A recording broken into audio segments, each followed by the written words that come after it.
The chair now recognizes the gentlewoman from California. I ask unanimous consent that all members have 5 legislative days in which to revise and extend their remarks and include extraneous material on H.R. 6552 as amended. I also ask to include in the congressional record an exchange of letters between me and the chairs of the Ways and Means Committee and the Judiciary Committee on the bill. Without objection. I yield myself such time as I may consume. The gentlewoman is recognized.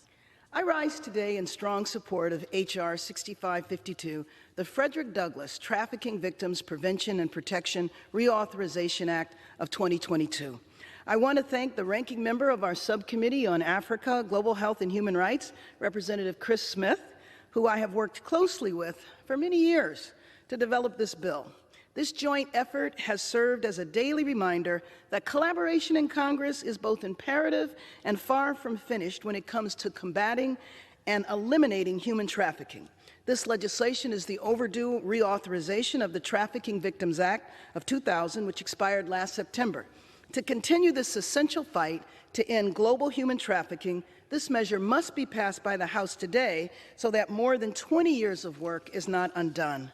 This bill is especially important in the wake of COVID-19 pandemic, when virtual K-12 education made it harder for teachers to identify and report human trafficking.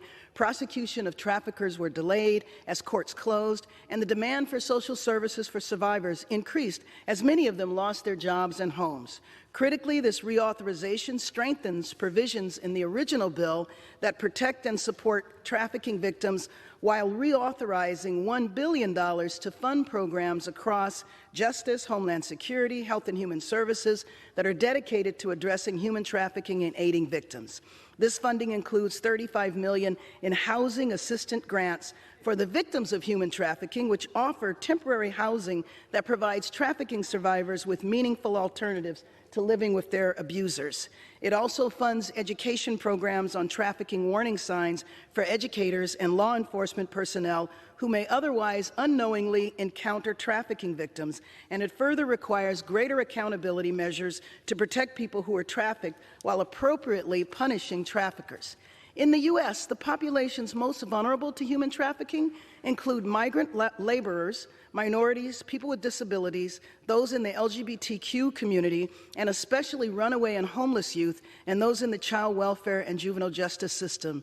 And in regard to sex trafficking, which is where the child welfare system comes in, the average age of the victim is 12 years old. As a former healthcare professional and chair of the subcommittee, I have been a champion of child welfare issues throughout my time in Congress. I've seen too many instances of human rights violations against children and other vulnerable populations falling victim to the abuses of human trafficking, both in the U.S. and around the world. We must take this issue seriously and continue taking a whole-of-government approach to addressing it.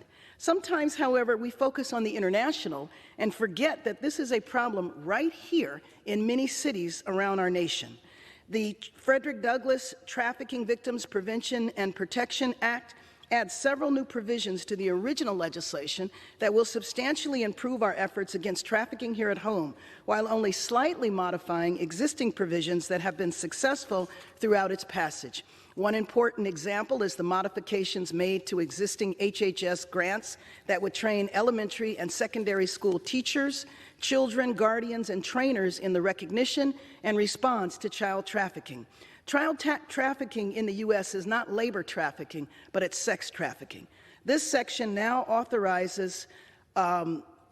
focuses authorities to ensure that grantees will use proven best practices, trains personnel with equitable approaches, and identify service gaps, amongst other things. It also calls on state child welfare agencies to prioritize the implementation of protocols to report on missing and abducted children to the National Center for Missing and Exploited Children and law enforcement. Additionally, the bill requires states to submit annual reports on child sex trafficking victims to Health and Human Services, which is just one of the many steps that we can take to trace, track, and find those missing, and hopefully create a system that prevents further disappearance of our youth.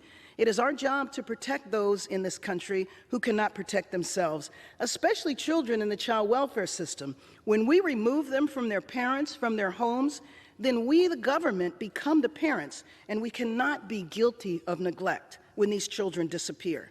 H.R. 6552 also strengthens anti-trafficking efforts abroad.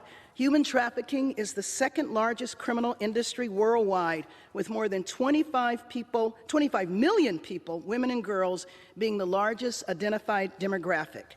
These numbers are alarming, and I'm humbled to be a part of a measure that will focus on expanding prevention efforts at USAID by taking steps to further integrate counter-trafficking in persons activities into already existing international development programs.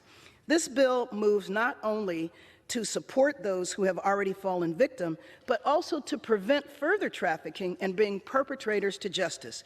We must swiftly pass this bipartisan measure to protect those who are the most vulnerable among us. It is our duty to stop this heinous crime whenever and wherever it is discovered, whether it be here in the United States or abroad.